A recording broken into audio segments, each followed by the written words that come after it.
Hello, friend. Welcome to the Happy Family Club. We're delighted to have you join us. Our mission is to help you have a happier, stronger family. We do that by bringing you the world's greatest experts in family, marriage, parenting, and relationships. We interview them to discover their secrets, their strategies, their techniques, and bring them to you so that you can cherry pick exactly what you need right now to have more success and more joy in your family. And if you enjoy this interview, we encourage you to share it with your friends and your family, and come on to the happyfamilyclub.com and see if you can find more information that's going to help you and your family be happier. Again, thanks so much for joining us. Enjoy the interview.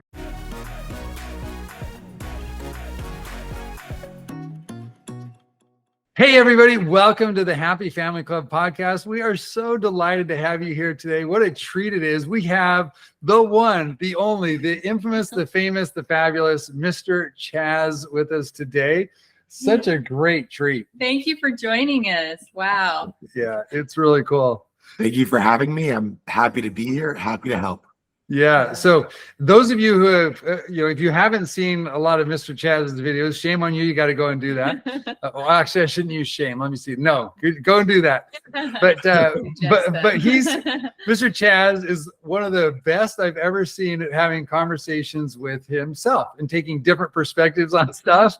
Right. And like playing the role of a child and then of a battered wife and of like all kinds of the teachers. Yeah. So he's just marvelous at doing that and brings incredible perspective to the field, which we get to hear today. We're excited. So you want to tell them a little bit what we know so far, and then we'll get some more into your background here in a second, Mr. Chazz. Well, as we researched and looked at your stuff, Mr. Chazz, we realized that our missions are really aligned and the vision that we have for what we're doing in this world, and we just love it. So we love working with like-minded people and sharing your message with the world. Mr. Chazz's mission is to help adults truly see and guide and trust children. And I love that. Yeah. Children are so important in our world. He's kind of pushing the needle closer and closer toward peace with this approach that has. Peace in our homes, peace with our families, peace with children. Peace in the world. Think about the families he's impacted. That's right. And their family now is one step closer to having, laying down the contention, having more peace, having more respect and trust for those kids. It's so vital. Yeah. So. He's also a consultant, which is wonderful, making a difference for individuals is awesome, and groups. He's a parent coach. He's a conscious discipline practitioner, which I love that term. That's amazing. We're going to dig more into that. Tell us more about that. Yeah. He's also a podcaster. Yeah. And he creates content, lots of content creator. He goes by Mr. Chazz, and he even has a song to prove it. So we'd love to hear about that too. Love the song. Maybe at the end we'll entice him to sing it for us. All right. We'll see. Yeah. Good. So I think I want to start off with a little bit of your background, because I think it is so fascinating what you do. I mean, there's not a lot of men in the world today. I think there are more than we think, but we have a sense that there's not a lot of men that actually engage in the process. And I would just love to hear, like, how did you get here? I mean, you've got hundreds of thousands of followers on Facebook. You've got a lot of people engaged with your stuff. Like, how did you get to this spot? What's the backstory? So I'll try to give the condensed version. Yeah. Okay. I started off as a Montessori teacher. And when I started off, I really didn't know what I was doing. I struggled a lot. I used a lot of the same strategies that I was, raised with, a lot of the fear and control based tactics. Yeah. Realized that didn't feel good to me. And I also realized that there were just some problems with how effective it was. And so I really went out to just learn a different way, because I knew there just had to be a better way. And that's when I really started on my journey of just kind of unlearning a lot of things and learning a lot of new strategies, a lot of more connection and collaborative based strategies that made an impact, not only in my classroom, but other teachers started to see the impact. Yeah. They started to ask me for advice. Then a light bulb went off for me, and I became an educational specialist, where my role was to go and support teachers in different schools with, what they were struggling with. And I was just kind of sharing just what I learned along my journey. Pandemic happened. A lot of teachers and parents, or a lot of teachers and kids went home, and parents were 24/7 everything for their children. Right. And so I started to share some of those lessons with the parents through, and that's when I started social media and started sharing through TikTok, Instagram, Facebook. That turned into a podcast, Mr. Chazz's Leadership, Parenting, and Teaching Podcast, where you can actually hear that song, that Mr. Chazz song, in the beginning of every episode. So if I don't sing it here, you can always hear it. We will include it in this recording. I promise you. We'll make sure that everyone hears the Mr. Chazz song. And so that's kind of what kind of put me on this trajectory of sharing online. And it just has grown to just, as I've been finding different ways to help people, some people, I did, do one-on-one coaching, but sometimes that's not always feasible and accessible. I have an online course because that's more accessible for some people. I have a free podcast because that's more accessible for some people. I'm introducing people to new resources every single episode. So I'm just finding all these different ways to try to help people and just kind of share this message so that they can be impacted in their life, in their family's life, and the children's life can change the way that I experienced it. Yeah. So can we go back? I mean, I think it's really amazing that you, I don't know what the time frame, and that's what I'd love to hear, is like, you start off as a Montessori teacher. Why? What got you involved in that? What was there had to be a backstory even to that. And I'd love to see what happened there. Well, the backstory to that is probably not as inspiring as you're hoping it to be. The reality is, my friend got a summer job, and I needed a summer job too. And I was hoping to make a little bit of money, and that's exactly. I mean, made a little bit of money. It was minimum wage. A little bit, emphasis on little. And I knew that like I enjoyed kids, but like the inspiration and like the love for what I was doing came a little bit later as I was working with them, as I like really got to spend time with children. That's when it was like, wow, I'm making such a huge impact. Like these little humans that are going to like what I do impacts them so much, and that impacts each other. And so that's when like I started to really be inspired. I really had to start spending time with children, and then also learning about the Montessori philosophy and Maria Montessori's philosophy and her perspective, which is a really good starting off point for me to start to see things in a different way. And so it wasn't like, oh, I'm going to go work with kids, I'm going to go change the world. That's not how it started at all. But it's become that. Okay. I love this answer. And the reason is because we deal with a lot of parents, and we find that sometimes parents are like, they didn't start off like, oh, I totally love kids. They got married, or they, had this relationship, and then, the woman found out she was expecting, and then they had kids. And sometimes parents walk into this almost begrudgingly. It's like, I've even heard parents say like, well, that kid was an accident. Right. Yeah. And, but then oftentimes we see this transformation because, I've talked to parents that's like delayed having children because they wanted to travel the world and they want to do lots of different things, this, that, and the other. And then you hold that little tiny baby for the first time, and you start dealing with that child, and it's like something just so magical and sacred happens, and I sense that in you, Mr. Chazz. Like, you needed a little bit of money for the summer, and then it was like, holy cow, there's something so special about working with these kids. Well, and then your experience actually working with them and doing, like you said, fear-based interactions, and you didn't feel comfortable with that, right? And so it kind of evolved for you as well, right? Yeah. No, 100%. And even I had, not only was it just like the way that I was raised, but it was also a lot of people that I was working with were using those fear and control-based strategies. Right. And also really pushing me to be more like, you need to yell louder, you need to, and like, I just I tried it. Like I did all the things that I discourage adults to do now, like I've done before, right? And so like I get like, and that's also helpful for me to have a point of empathy to just be like I get where you're at, like, and I understand why you would use these strategies, why you would resort to that. Which is also helpful for us to kind of move along and to learn and to grow together. Love it.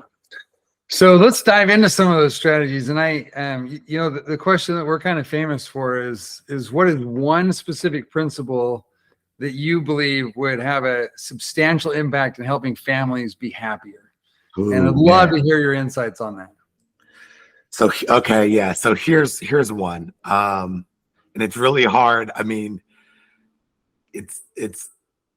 so what I would say, the only person that you can control and change is yourself. Right. And when we focus on ourselves and what we can control, then we can have a profound influence and impact on others intentionally, but we can't necessarily control that other person. But by controlling ourselves, we can make such great impact. I love that. And I love what you said, because sometimes people go into that. It's like, okay, I want my relationship with my spouse better. I want to have a better relationship with my kids. And so I'm going to do some stuff to make sure that they start changing. It's like my behavior change is a leverage to get them, a manipulation to get them to shift, right?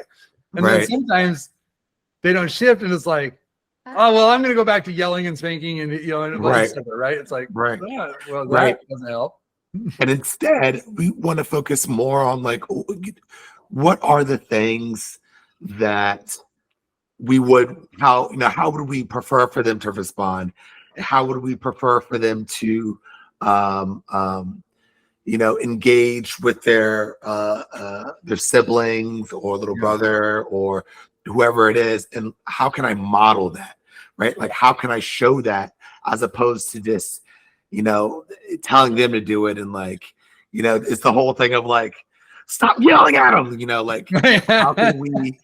Because what's happening here, and again, I want to go back to like the empathy part, because what's happening here when we like yell, like stop yelling, is that like we're getting overwhelmed in our emotions, and as a result, because like we don't know what else to do, we don't have the skill, we haven't built the skill yet to find a different way to solve the problem, we resort to yelling. And many times, whether it's yelling or spanking or hitting or some kind of aggression, what we're yelling at them for is something that like we want them to stop doing too. So like we want them to stop using aggression to get what they want with their siblings. Right. But by the way, we were trying to, teach that is by using aggression to get them to do what we want. Right. Right.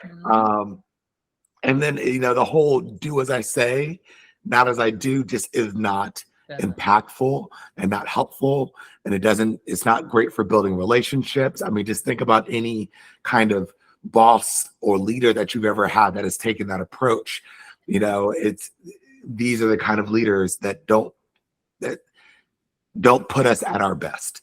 That's right. And oftentimes resentment gets built, and it disrupts the relationship, which disrupts the connection and the collaboration, which is necessary for healthy guidance.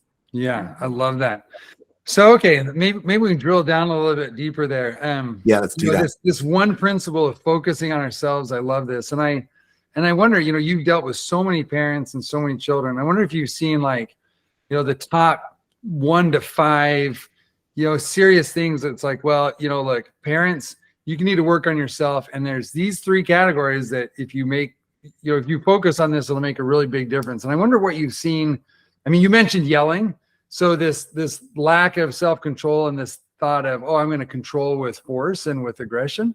I think maybe we can dig deeper into that. But are there other things you see that consistently come up that's like, oh, parents working on themselves could include these categories? What are your thoughts there? I think a big thing that most people struggle with, just in general, I'm just talking about people in general, Yeah. parents, teachers, children, um, in all relationships, is the practice of being able to self-regulate and respond as Mm. opposed to just reacting. Now, I think that's kind of like a big umbrella of things that Yeah.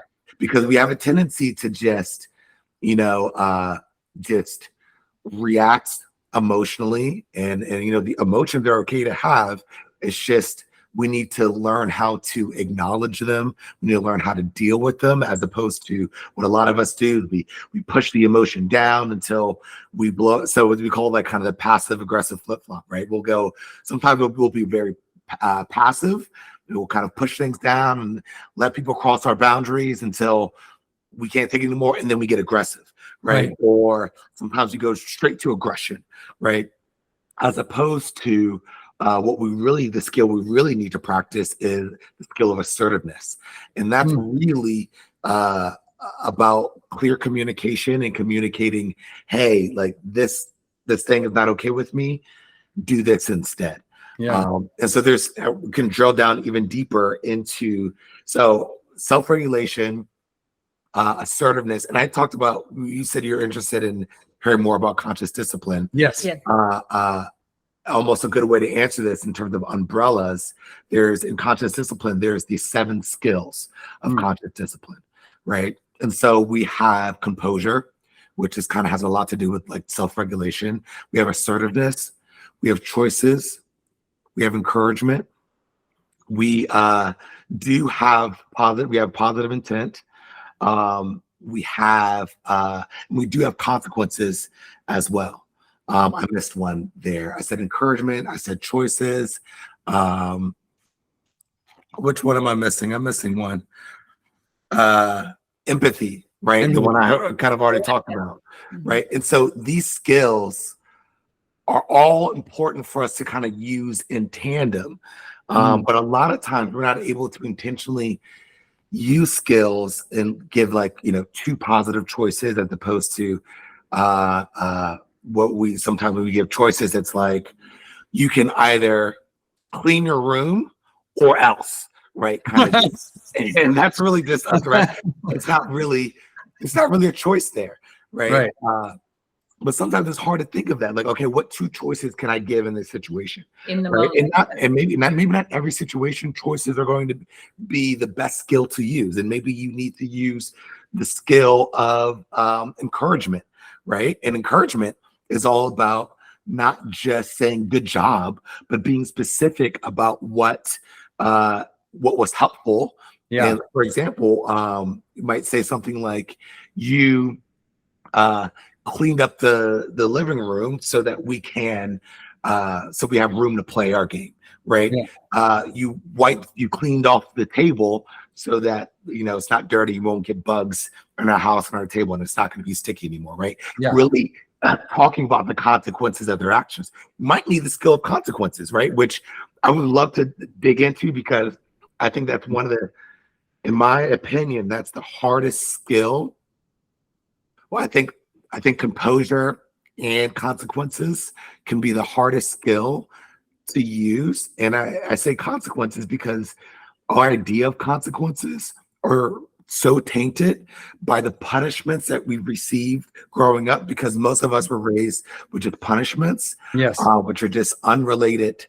And just and I can talk about that if you'd like. I can talk more about like the different kinds of consequences and like when to use them. And well, we've shared a lot with our viewers about trying to have natural consequences. Like you said, we don't want a messy table because we're going to get germs and bugs and we're all going to get sick. We need you to do your job and wash the table off, or, whatever it is. We need you to take the trash out because it's going to build up. We can't live like that. But Loved it. Yeah, we'd love to hear your ideas of how do you come up with a natural consequence to whatever the situation is. Just some good advice for us. Right. So think about it in 3 different categories, right? Mm-hmm.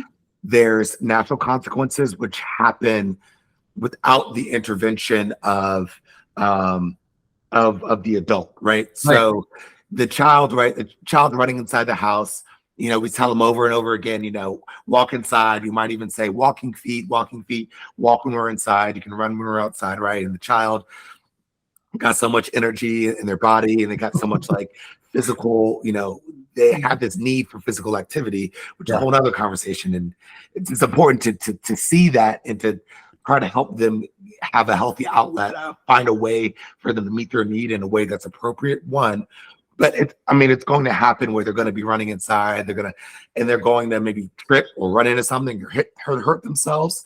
That's a natural consequence, right? That happened without our intervention. We didn't have to do anything. Now, I think what we can do to kind of maybe get a little bit more out of those natural consequences is one, what we won't do is saying, I told you so, and use that opportunity to kind of like rub their face in it. Right. But what we can do is kind of reflect on what happened, come with empathy and talk about what happened. Like, okay, like I saw like you were running and you bumped into the table and you hurt your head. I'm here for you. You know, I'm here for you. Like, you know, and just be empathetic, right? And then you can ask them, okay, like, what do you think? What can we do next time so you don't hurt yourself again, right? Natural consequences motivate children to learn new skills. And so natural consequences are like the gold standard of consequences. They're the best consequences because we will learn the most from them. And that reflection will help them kind of create that almost pattern in their brain to reflect when they experience natural consequences, to reflect, okay, well, what happened? Let me kind of go through the story of what happened and maybe what can I do better? Let's do some critical thinking. What can I do differently next time, right? Natural consequences are the best consequences, right? Logical consequences are consequences that are they are related to what happened. They are reasonable and they're respectful. And these this is something that happens with adult intervention, right? And logical consequences are not always appropriate to use, right? Because logical consequences only motivate children to use skills that they already have. So the child does not have the skill yet. It's can be potentially harmful for us to just keep on using logical consequences, even though they're respectful, reasonable, and related, right? And let me break that down a little bit, because related means like, it's not just, you hit your brother, so, no dessert, right? Like that doesn't really, that's not really teaching anything. And really thinking about like, they hit their sibling because they're missing a skill here. There was something just like us resorting to yelling or aggression or spanking. There was a problem that this child faced that they did not know how to solve. Maybe their brother was crossing a boundary. They didn't know how to set the boundary, right? Or maybe the sibling wasn't respecting the boundary and they didn't know how to kind of self-regulate and figure out what to do when they're trying to set a boundary trying to set a boundary they're not respecting. They don't know what to do in that moment, right? Maybe they really wanted a toy that their sibling had, and they had a hard time with the impulse control or figuring out what to do about that, right? So, or maybe someone took something, right? There's all these things. So we really need to think about like what skill is missing there and be thoughtful about how we can teach those skills, right? Reasonable, let's say they didn't clean up their toys, right? It's not reasonable to be like, okay, I'm throwing all your toys in the trash and you're never playing with them again. That's not reasonable, right? Respectful doesn't mean, I think sometimes people like means that like, oh honey, will you please try to maybe clean up your toys next time. Right. That's passive communication. That's not respectful. That's like passive. That's like that's like flopping, acquiescing your parenting rights. So yeah. Right. And we want to be assertive, right? Yes. And we want our tone to communicate so much. And we don't want to go to aggression. We also don't want to be in passivity, right? And so, but for us to really be able to do that well, we need to, be able to have our composure and self-regulate so we can intentionally communicate. Right. And so that's the logical consequences. And again, logical consequence help motivate children to use skills that they already have. Mm-hmm. Now, then there's something we call illogical consequences or punishments. And those are just I gave a couple examples of just like, you didn't meet my expectations, so no dessert for dinner. They're not reasonable. It's not respectful. It's not related. Like, I mean, and one way to kind of think about that is like, how would, like, if somebody like your partner or your boss or something, like if they gave you like just a punishment, right? Like you made a typo on an email, or you didn't turn something in on time, or you came in late or something. Like imagine if they were like, go to the broom closet for 6 or 25 years old, go to the broom closet for 45 minutes and think about what you did, and give me your cell phone too. Right?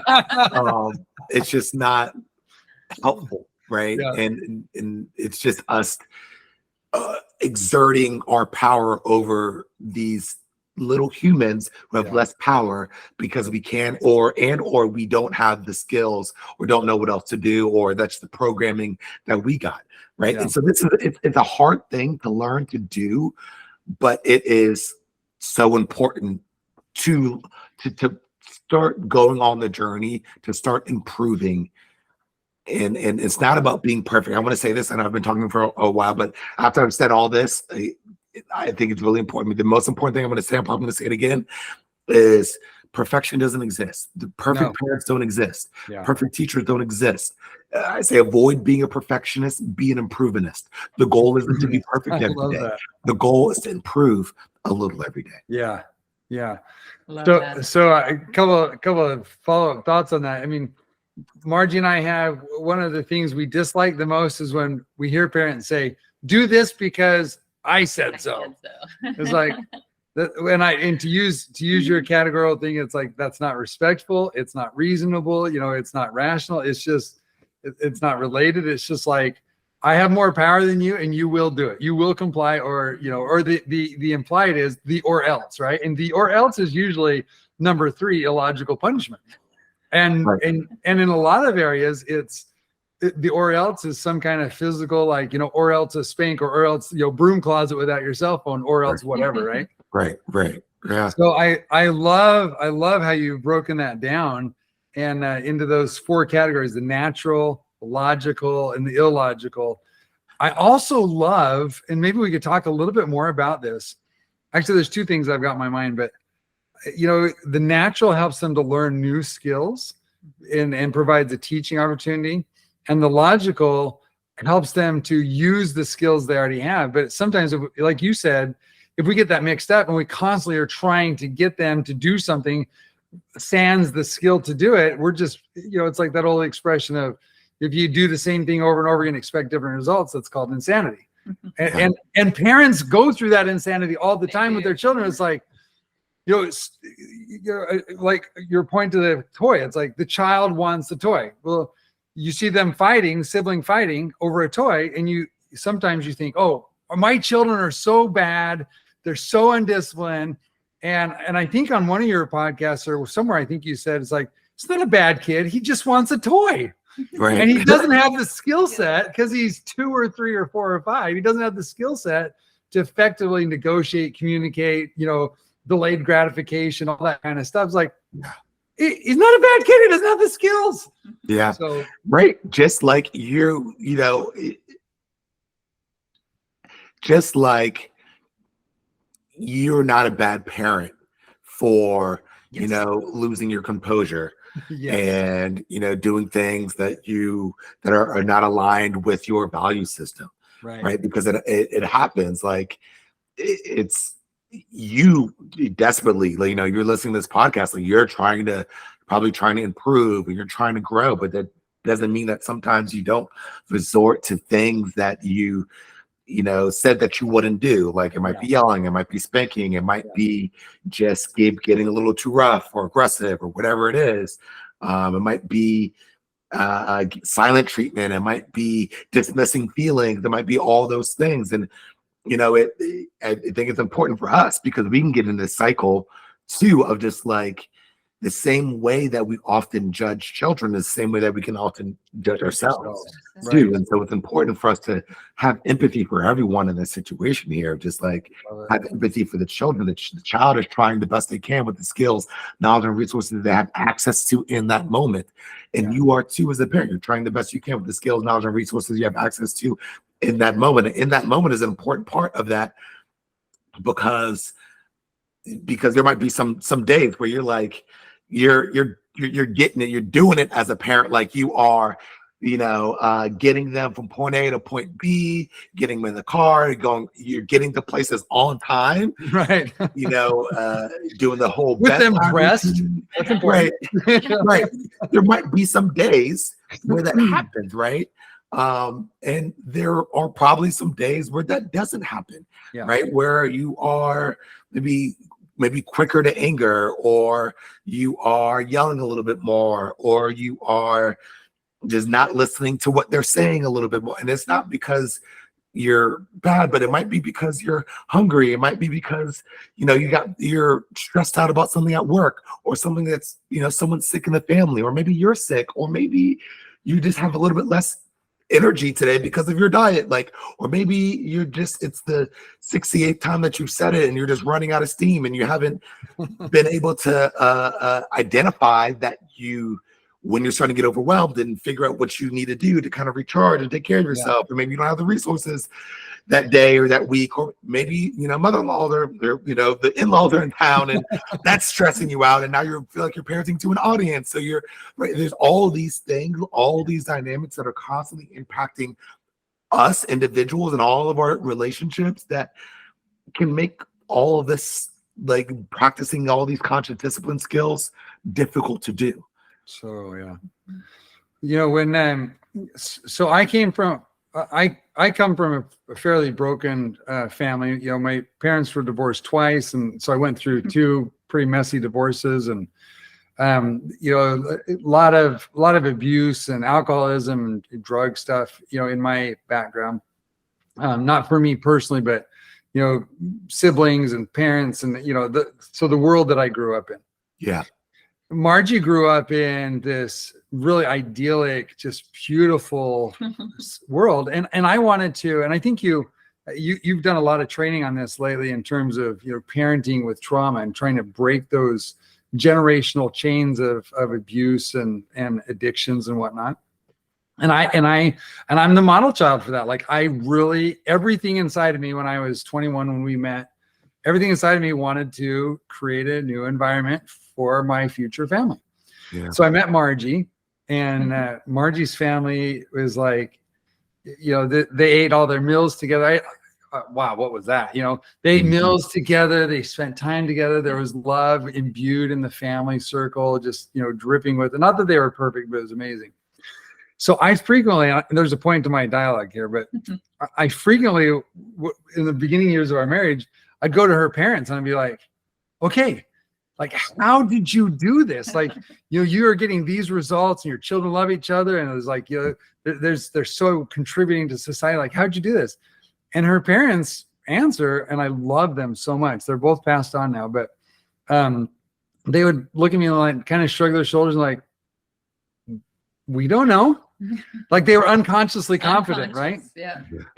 And the challenge for me as a dad, especially in the beginning years, was I didn't have the skills that you're talking about. So my question to you is, and I didn't really have a resource to go, like I envisioned in my mind, oh, my in-laws did such an amazing job. They could help teach me, right? Yeah. But they couldn't because they were unconsciously confident. They were just so good. They had been raised well, and they just were doing what they had seen done. And that's not a negative to them at all. I think it's beautiful what they accomplished. But so my question is, a lot of times parents struggle to manage their children because like we're talking about here, it's a skill set their children needs to learn, but the parent, like me, are totally devoid of the skills to train the skills, right? Yeah. The teacher needs teaching. Yes. So I would love to hear your insights on how do parents get those skills, especially if they've been raised completely devoid of them. Well, I'm about to share a couple of resources that are Okay. helpful if you're trying to learn the skills, especially the skill of self-regulation. Yeah. That's where it's all going to start, because without our ability to respond, like, we're going to just continue reacting and reacting. You can learn and get a lot of like knowledge and information, but if you aren't able to kind of self-regulate so you can use the information in the moment, Yeah. then it's gonna be really frustrating, because you're gonna like almost see the vision of what to do, but then like I don't know how to get, like, I don't know, like, I see myself going to California, but I don't have a car. Right? Right. So I would very much recommend, especially if you're trying to learn the skill of self-regulation while trying to teach your In children, the moment. Yeah. Okay. Mhm. is this book called Managing Emotional Mayhem, The 5 Steps to Self-Regulation. It is kind of like a conscious discipline resource. And it not only teaches you, it's almost kind of like a little bit kind of a workbook style. I don't want to say it's a workbook style but there's a lot of opportunities for you to kind of work through some stuff yourself as an adult. Yeah. It's also teaching you how to teach children, which is hard because, emotions and all that stuff is like kind of abstract, and young children deal with the more concrete stuff that they can touch, feel, taste, and smell. Yeah. Yeah. Right. And so there's a kind of resource that it talks about in here that you can get on, if you go to like the Conscious Discipline website, you can get the Feeling Buddies. And Feeling Buddies will, this book will teach you how to use the Feeling Buddies to teach your children how to acknowledge their feelings, breathe through their feelings, and kind of work through their feelings, while you're also going through those same steps as an adult, Right. while you're learning how to do as an adult. And honestly, it's been so beautiful to see, because I work in a classroom, and I have Feeling Buddies in the classroom. They go through this process and I teach them. It's been so beautiful to see children really work through difficult things. And I've used the Feeling Buddies to help children with things that are as seemingly small as not being able to play with the thing that they want to play with at that time, and they're just really frustrated by it, to helping children deal with death in the family. And so it is really, I really highly encourage people to get this for like learning the skills of self-regulation, and teaching your children to do it. And the ages I'd really recommend it for, about ages 3 to 10. Okay. I think are kind of ideal ages to use Great. this. Another thing I would recommend getting is kind of a general book, and this is these books about Dr. Becky Bailey. It's called Easy to Love, Difficult to Discipline. It's more of a general parenting book that will kind of, a lot of things that like I just kind of sprinkled on earlier, and I was talking about like the different skills, like it goes a little bit deeper into that, and it gives examples. I think that's really helpful too, and it has like scripts and stuff like that in there. Easy to Love, Difficult to Discipline by Dr. Becky Bailey. And you can actually get those up until the end of the year. You can get free shipping if you use my promo code Chazz23, CHAZZ 23, because I'm currently working with them because just our messages are so aligned. Yeah. And if you have like any, you might be like, okay, well, I'm doing this at home, but I really love, the childcare or the teachers or a nanny to learn some of this stuff. And this will be helpful for, they have such an influence. I mean, these other support people in our lives have a huge impact on our children, because they're a big influence. So how do we enroll those guys in the process? Well, I think it's probably a lot easier to do if that's at the nanny rather than the teacher, to be honest. But depending on the teacher, I know a lot of teachers, like like for me, for instance, I was searching and looking. I know a lot of teachers who kind of like have been in that same place, wanting to find like something better than just the fear and control based strategies.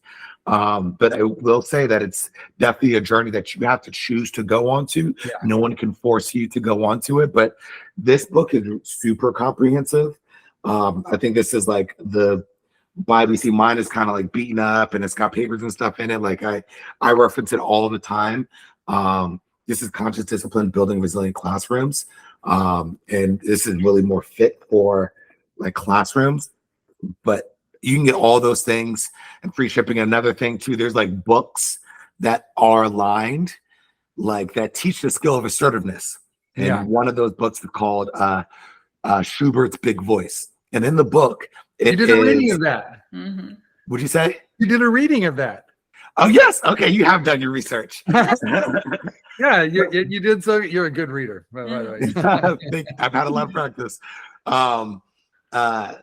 Schubert's Big Voice is kind of more for kind of the 4 to 11, 12-year-olds.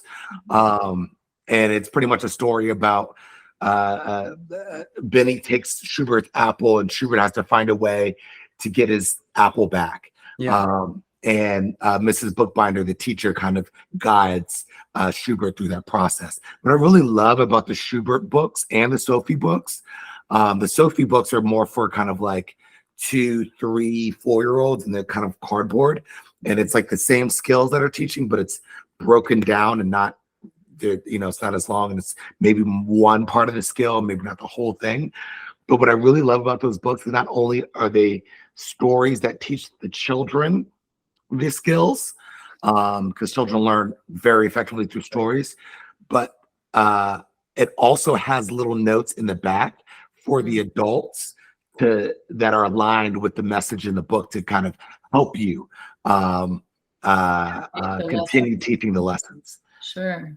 Because it's really like, and everything I'm talking about is very adult first. Like we have to learn. I love what you said before. Like, we have to learn the skill to teach a skill. You can't teach a skill that you don't have. And so we have to learn the skill so that we can be more effective at modeling and teaching the skill. Love that. That's great. So these are fabulous resources, and I'm going to sure to get access links to all this and share all of this with our audience. And so if you're listening here and didn't quite get all the names of the book stuff, we'll have all of that available for you. And I love Chazz 23. Sounds like a magic code we can use for shipping and other cool benefits, right? I love it. Awesome. Yes. So, and I'm just keeping my eye on time. I have like 1,000 questions to ask you, Mr. Chazz. So, but we don't have 1,000 hours to keep asking the questions. So I'm gonna go down to just a couple more here. So one is just if you can give us some quick ideas on these consequences. The natural consequences, logical consequences. I wonder if you have seen an effective way for parents to sit down and really start to think deeply about those and then begin to practice them. Really, because like you said, you mentioned like sometimes you're in the moment. It's like, think really quick. What's the consequence here, right? Or what's the natural consequence? And when there's emotion and when the heat of the moment's on, it's hard to do that. And I know that one of the things that helped me is like, in advance, setting up some clarity in my head. It made it easier for me to do in the moment. So, well, when we have 11 children, and a lot of times I would write a note on the fridge and say, when so-and-so does this, this is what I need to say, or this is the consequence I need to, so that pre-plan it, because I knew that these things were coming up, with the children. So you have some best practices and ideas for parents that they can really start to pin this down, and maybe some tangible suggestions on what some good consequences could be based on scenarios we see every day. Yeah. Well, so, make a mess, you clean it up. I really like to think about like practicing. How can we practice? Oh, yes. This skill? Like, how can we practice? Like, where do we mess up, and how can we practice like this skill? So like, how could we like do a redo? What can we do next time? Sometimes, a lot of times, so it's the mess, you clean it up. sometimes with if it's like they're playing with a ball or playing where someplace where they're not supposed to, or like maybe it's the living room where there's a bunch of fragile stuff and you want them to play in the playroom, but they keep bringing out to the living room. I would literally, one, because visuals are also like a really important part of just creating structure. Yeah. One, I would create a visual like line or something. If I can put a piece of tape down, great. Or even if I can just use the piece of furniture that say like, you cannot cross this line with the ball. And if you do, you have to pick it up, keep it in your hand, walk back to the playroom, and then you can go back to playing it, whatever I want them to do. I literally go through that motion. I will go through it with them or have them go through it with them. And so that way they can like better, not just because a lot of times we just say things to children and it's in one ear and out the other. And it literally is because they don't have, we say it like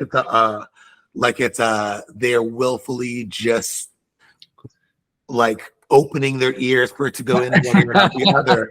But it's really an executive functioning skill that they're lacking. Yeah. And what we call it is working memory, and it's the ability to really hold information in our head. And so when we just say it, it's harder for them to hold in their head. But when we do it and go through the motion, it is much easier for them to repeat. And so I think a lot about that. A lot of times, how do we repair? How can we make it better? How can we repair whatever happened? And that is, and again, that's in terms of the logical consequences. Also acknowledging the power of natural consequences and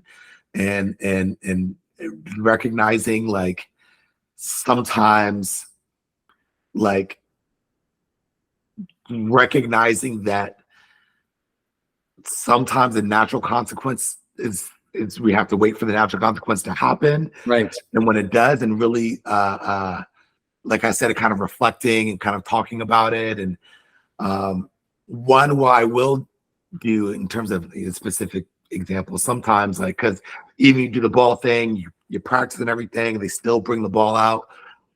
I might say like, okay, like if it comes out again, then we're going to have to put it away.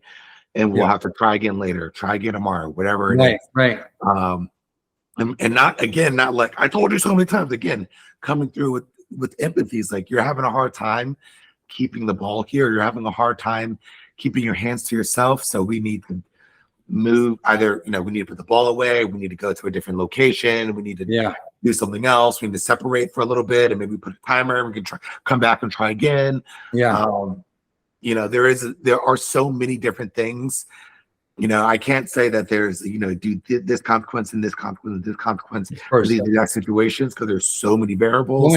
Even taking into account like between your 11 kids, you have, I'm sure, so probably almost 11 different personalities. That's right. Yes, and we do, as a matter of fact. Right, exactly. And some of them may be, ADHD, and some of them may be gifted in other ways, and some might be, typical child, and some might be more willing to kind of push. And so, like, all those things do need to be kind of taken into account. And also, too, we're talking a lot about consequences, but I want to emphasize that consequences are really that's really the last kind of like, regarding the logical consequences, that's really the last resort. And, there's so many things that I go into so I have a whole online course that talks about, that focuses more on all the other things you can do beforehand, so you don't have to get to the consequences right before the consequences, or that you can do ahead of time so they can build those skills. Talk about visuals, talk about choices a lot, talk about teaching how to self-regulate, talk about how to teach them to set boundaries and teach them how to respect each other's boundaries. And with 11 kids, especially have those many kids, this is other a tool that I really love called the time machine. And it's pretty much like a mat that the children, it's a conflict resolution mat. And when they have conflict with each other and they want to solve the problem, they want to talk about it, there's a mat that literally walks them through the steps and helps them self-regulate and helps them communicate and solve the problem and give them the language of, I don't like it when you hit me, please ask for a turn next time, right? And then they can switch around, and the other person can say, well, I don't like it when you don't give me a turn. Can you please give me a turn? And it just creates an opening for conflict resolution. And there's all these different things that we can do before we even get to consequences. So I just want to acknowledge that. And my online course goes into all those things deeply. So I very much recommend getting that. And that's linked to my social media bio too. How do we access that course? It sounds amazing. Yeah. So it's in my social media bio, and I can give you guys the link to it as well. Great. And yeah, I think I put all of that in there. So I think I was going to ask you about my other question was going to be about daily routines. Okay. But in my mind, you just, and maybe you can go deeper into that, but you partially just answered that in the sense of we create these scenarios and we do stuff to prevent getting to serious consequences and having to go nuclear option or be like really intense or whatever, because they're learning skills along the way. We're preempting a lot of the stuff using these maps and these tools that you're talking about. And to me, one of the best things that I've heard you say here is like, oh, we like do redos, we practice, we talk about stuff, we go through things in advance. I think, Mr. Chazz, that is really powerful because so many parents, we're so busy, right? And there's so many things on our plate, and mom and dad oftentimes are both working, then they come home from work, then kids come from school. Everybody's tired and hungry, and the house is a mess. And it's like, but I think slowing down and consciously focusing on, okay, like what are scenarios that are going to come up, and how can we talk about them, and how do we prevent major issues from happening? So talk a little bit more. We have just a few minutes left here. And then I want to reemphasize your program because it sounds mind-blowingly awesome. So, so talk a little bit about daily routines that are beneficial for families, because I think you've touched on a number of things. Yeah, routines are very, very helpful. I want to say, before I go into routines, I want to say that with 11 kids, I'm sure you recognize how hard and difficult it can be to slow down, right? And something I want to say, some like light at the end of the tunnel, and some maybe motivation for you to maybe sometimes slow down, do those reader and teach those skills rather than just going to control and fear, is that when you teach skills to one, they have now the opportunity to teach it to another. And so it's like everyone teaching each other skills, and some people will be strong with one thing and maybe strong with another thing. And not only are you modeling and teaching the skills as the adults, but also your children start to do it for each other. Now they learn how to be empathetic with each other when someone is struggling. Now they learn how to listen. Now they learn how to set boundaries, or teach someone to set boundaries because they've seen you do it so many times over and over and over again, and go through that process so many times. So that is the benefit of having multiple children, doing this with multiple children, that they get to teach each other. And I think even if you don't have multiple children, it's just maybe you only have one child. I always think it's amazing to think about how they take these skills and they use it with their friends, and especially as you think about like as they get older, and they have other people who are maybe they have an upbringing that's more like yours, Joshua, and less like Margie's, and they don't they have the opportunity to maybe be that healthy relationship, that empathetic ear, that non-dismissive voice to be like, hey, I'm here for you, I got you, and maybe even give some helpful advice. And I think that's so powerful. I think that's like the how we change the world. And I think that's the world idea, that we are all teaching each other. Okay, now for the routines, that the routines are very, very helpful. And just we all thrive when we know what to expect. I mean, think about how the pandemic threw so many off of our routine. We a lot of us really weren't at our best at that time. But when we know what to expect, we all do better, but especially children. And so that is a really important way. And visual routines. And I actually have a visual schedule that because visuals are so powerful. And I work with someone who I worked with Mighty and Bright. And we have like a Mr. Chazz version of a visual schedule. But she's got her own stuff, her own scheduling stuff. So I encourage you to kind of look at that stuff too. If you don't have the time or bandwidth, kind of make your own visual routine. We've kind of done it for you, but if you can, just visuals are so helpful for children, just in general. Just think about that. Visuals are a very helpful way to communicate ideas. And that's also why I very much encourage people to use visual timers, because time is one of those kind of abstract things. But if you have a visual timer, and I like the one that's a circle that communicates time with color. They may not know what 5 minutes is, 10 minutes is, because we say 5 minutes for everything. They do know there's a little bit of red, there's a little bit of red, a little bit of red. Ding! All right, my time is up. And that helps them process the time, even for things like screen time.